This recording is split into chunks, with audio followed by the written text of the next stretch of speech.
Oi, hoje é dia de unboxing extra aqui em outubro de 2018. Já que apareceu uma graninha aqui na minha conta, eu resolvi aproveitar algumas promoções da Amazon. Confira agora o que eu comprei. Vocês devem estar lembrados, né, que lá no último unboxing, no comecinho do mês de outubro, eu tinha comentado que estava com pouca grana e tinha feito pouquíssimas compras. Acho que foram só uns 4 livros que eu mostrei no último unboxing, né? Mais ou menos isso. E depois apareceram umas promoções interessantes lá na Amazon. Eu sempre estou atento, eu entro diariamente na Amazon para ver o que tem de interessante e que dê pra gente comprar, adquirir, né? Sempre que tem um precinho camarada, eu até me arrisco um pouco mais e exagero no cartão de crédito. Aqui tem 6 ou 7 livros, agora eu não lembro.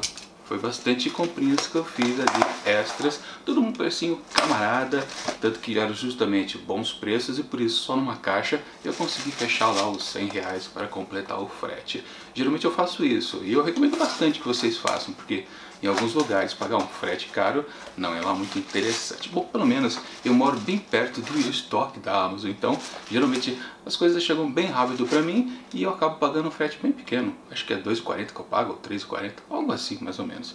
Enfim, vamos começar a desempalar e ver o que tem aqui dentro, porque eu já não lembro direito o que foi. A caixa está parada aqui acho que já há umas 2 semanas. Bom, temos aqui o primeiro livrinho a ser mostrado, que é um livrinho de poemas. Olha só, que aliás é bem fininho mesmo. Sonetos de Amor e Desamor. Uma coletânea de poemas nessa coleção aqui da LPM, coleção 96 páginas. Mas é uma coisa bem fininha mesmo, só com sonetos de amor e de desamor. Tem aqui o clássico de Luís de Camões: amor é um fogo que arde sem se ver, é ferida que dói e não se sente, é um contentamento descontente, é dor que desatina sem doer. Tão famoso isso aqui que até virou um trechinho de letra de música do Legião Urbana, né? Renato Russo aproveitou esses belos versos de Camões. Vou dar uma olhada rápida aqui em quais outros poemas de quais autores temos por aqui. Aliás, deixa eu mostrar a capinha, que parece bem interessante, né? Espero que tenha ficado em foco aí para vocês. Olha só, não há um índice aqui. Ah não, há um índice ao final. Índice de poetas e índice de sonetos. Então, rapidamente aqui eu posso citar alguns, como Vicente de Carvalho, Floribela Espanca, Guimarães Rosa, Arthur Azevedo, Olavo Bilac, Fagundes Varela, Antero de Quintal, Manuel Maria de Bocage. Tem bastante gente conhecida aqui e também algumas pessoas que eu não conheço. Como por exemplo esse daqui, né? Medeiros e Albuquerque, soneto decadente. Morria rubro, sol e mansamente, sombras baixando em flocos lentas pelo espaço, um morrer pungentivo e calmo de inocente, doces, as ilusões fanadas no regaço. É bom soneto, hein? Vocês gostam de poesia? Se gostam, fica a dica desse livrinho aqui bem bacana, uma seleção que eu considero, pelo jeito, bastante interessante.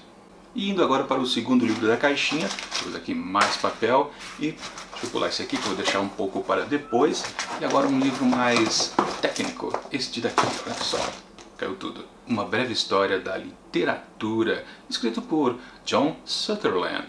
Sim, eu sempre gosto de fazer compras relacionadas à literatura crítica. A gente precisa também pensar a respeito da literatura, não só consumi-la. E por isso, de vez em quando, mais ou menos a cada 2 meses, 3 meses, eu compro um livro de crítica literária para ver o que eu posso aprender um pouquinho mais. Às vezes a leitura desses críticos literários simplifica o entendimento, os subtextos de todas as literaturas por aí. Diz aqui na contracapa: prepare-se para uma das jornadas mais instigantes que um leitor pode fazer. Uma viagem vibrante, conduzida por uma mão amiga e generosa pela história da literatura, dos primórdios da humanidade, quando as histórias não eram registradas por escrito, mas transmitidas oralmente de uma geração a outra, até os dias atuais do e-book e das fanfictions. Realmente, bastante coisa que a gente pode aprender aqui dos textos do Sutherland.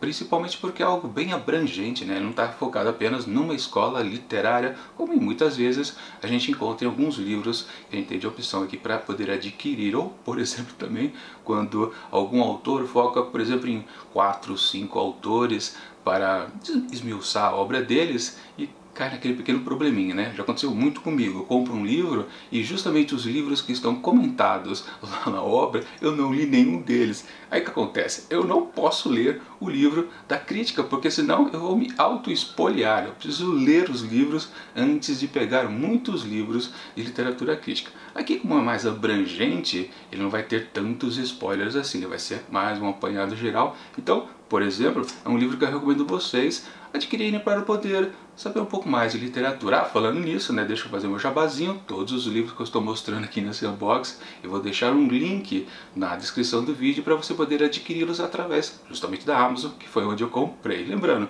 se vocês utilizam o meu link para fazer essas compras, eu acabo ganhando aquela comissãozinha de vendedor e isso ajuda muito o canal a crescer. Vamos ao próximo livro. Antes de continuar aqui com o unboxing, eu dei uma olhada lá no pedido da Amazon e vi o que eu tinha comprado então nessa caixinha aqui. Então eu vou pular os livros que estão aqui mais na frente. Deixa eu jogar fora esse papel aqui. Vou pular os livros que estão aqui na frente e pegar justamente o que está colocado por último aqui dentro da caixa. Que é um livro bastante interessante, que é este daqui. A Bagaceira, de José Américo de Almeida. Falei o nome certo dele? Falei.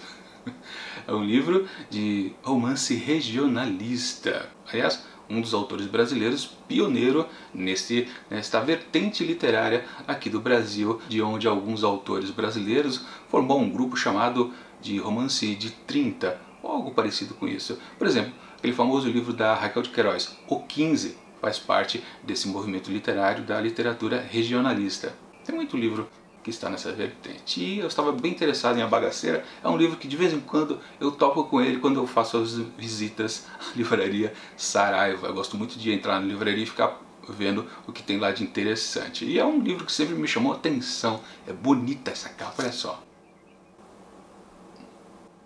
Também espero que tenha ficado em foco para vocês. Diz aqui na contracapa: o ano de 1915 reproduzia os quadros lastimosos da seca. Eram os mesmos azares do êxodo, a mesma debandada patética, lares desmantelados, os sertanejos desraigados do seu sedentarismo. Passavam os retirantes desonrados, ocos de fome, cabisbaixo, como quem vai contando os passos. Sim, claro, são histórias regionalistas que tem aquele peso bem dramático. E eu estava também curioso por essa história aqui, porque esse autor eu não conheço praticamente nada. Eu conheci o título, A Bagaceira, era algo que sempre me vinha à lembrança desse período aí de 1930, desse tipo de literatura mais fechada num contexto até social também, né? Social político lá do Brasil dos anos 30. E fala muito sobre a seca, né? Histórias bem pungentes. Vou gostar sim de ler esse título, claro, lá para o ano que vem.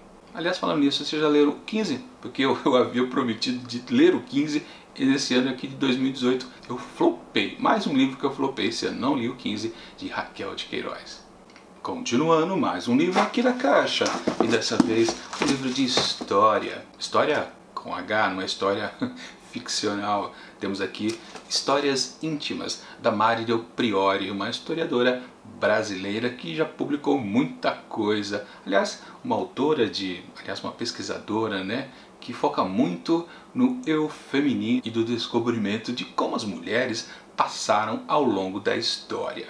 Vamos combinar, né? As mulheres sempre foram oprimidas durante toda a existência da nossa humanidade. E sempre entender como elas passavam pelas eras é muito interessante. Por exemplo, diz aqui na contracapa do livro: quando o Brasil era a terra de Santa Cruz, as mulheres tinham de se enfear e os homens precisavam dormir de lado, nunca de costas, porque a concentração de calor na região lombar excitava os órgãos sexuais. Olha só o que ela consegue descobrir lendo e pesquisando a respeito do comportamento das pessoas lá nos primórdios do Brasil, principalmente, claro, em relação às mulheres. E nos momentos a dois, geralmente no meio do mato e não em casa, porque chave era artigo de luxo e não era possível fechar as portas, olhares e ouvidos curiosos. As mulheres levantavam a saia e os homens abaixavam as calças e ceroulas. Tirar a roupa era proibido e beijar na boca, bem, sem pasta e escova de dentes, difícil.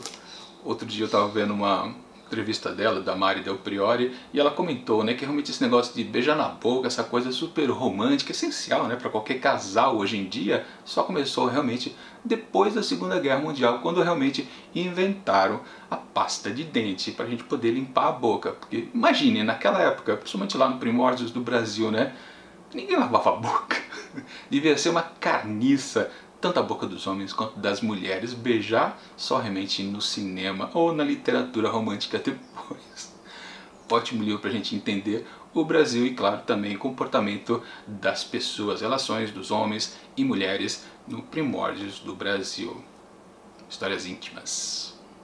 E nesse próximo livro aqui tem uma certa continuação do que a gente acabou de ver aqui do livro da Mari Del Priore. Porque eu estava vendo lá o livro dela, acabei comprando, depois percebi que havia um outro, ainda também num bom desconto. Quase desmontei tudo aqui, esse barulhão. E temos aqui outro livro da Mari Del Priore. E esse aqui é um título interessantíssimo. Olha só.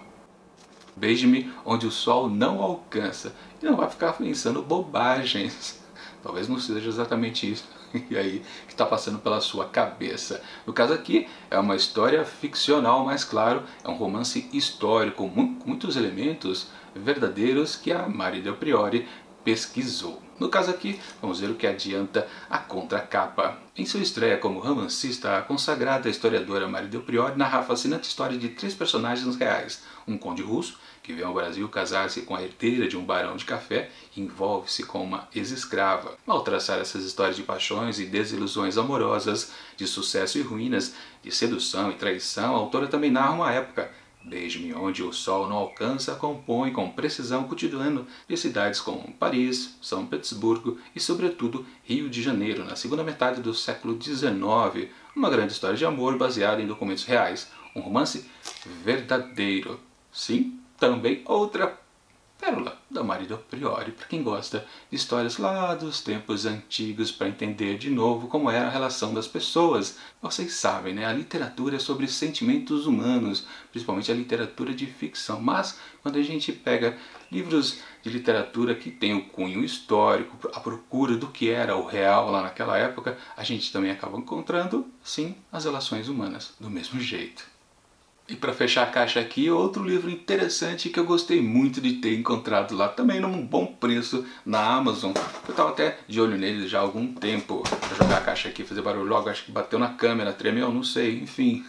Temos aqui para terminar Lazarillo de Tormes, do autor, não sei, ninguém sabe, é um escritor anônimo, se perdeu a autoria aqui desse texto. É um livro bastante bacana, a edição bilíngue da editora 34. Sempre quando acho um livro da editora 34 com um preço camarada, eu fico muito contente, porque é geralmente uma editora que tem uns preços salgados, difícil entrar em promoção, mas enfim, essa história aqui diz a contracapa e o que, claro, me fez aumentar o interesse por ele. Narrativa anônima do século XVI. Lazarillo de Tormes constitui um marco no panorama da literatura universal, inovador em inúmeros aspectos, é uma das raízes do romance como gênero e, além disto, o fundador da picaresca espanhola. Divertida e por vezes comovente, a história do garoto Lázaro e das inúmeras artimanhas que recorrem em luta pela sobrevivência. Esse é um texto aqui que está dizendo aqui atrás que estava perdido há muito tempo, embora se conservassem exemplares de 3 edições de 1554, olha só, a versão original nunca foi encontrada. Porém, em 1992, descobriram. E por isso aqui que é uma edição bastante bacana, edição bilíngue, eu já falei, né? Acho que eu já falei. Enfim, bacana. Um exemplo de romance picaresco é, por exemplo, Memórias de um Sargento de Milícias, aqui da nossa literatura nacional. Está até ali na frente. Deixa eu buscar ele aqui, ó. Memórias do Sargento de Milícia, do Manuel Antônio de Almeida. É um romance picaresco, ou negocinho que enrosca a língua. Romance picaresco é justamente quando a gente tem aqueles personagens meio malandros. Entende o que eu digo, né? Claro, aquele tom bem satírico. Sim, história sempre divertida. E, claro, voltando aqui ao livro da vez, o último aqui desse unboxing. Lazarillo de Tormes. Claro que a respeito desse livro aqui eu não tenho muito o que falar, mesmo porque eu não li, né? Mas muita gente também não conhece, nem sabe da sua existência.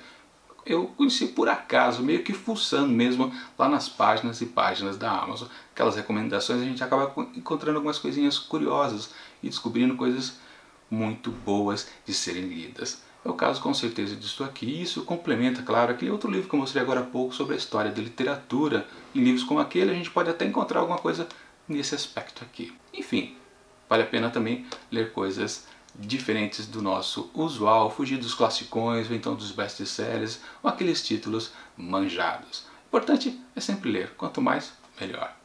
E bom, aqui está o apanhado geral desse Unbox Extra de outubro de 2018. Mais uma vez, eu acho que sim, eu fiz compras bastante boas, títulos diferentes e para fugir sempre daquela mesmice. Agora eu quero saber de vocês, vocês gostam de comprar coisas diferentes que vocês não estão acostumados a arriscar? É importante a gente arriscar também em literatura, ver se a gente gosta ou não de outras coisitas mais. Bom, é isso que eu tinha para mostrar para vocês e agora só resta esperar o próximo unboxing, agora na semana que vem já, de novembro de 2018. E enquanto o próximo vídeo não chega, eu deixo aqui do lado outras dicas de unboxings que já fizemos ao longo desse ano. E até mais!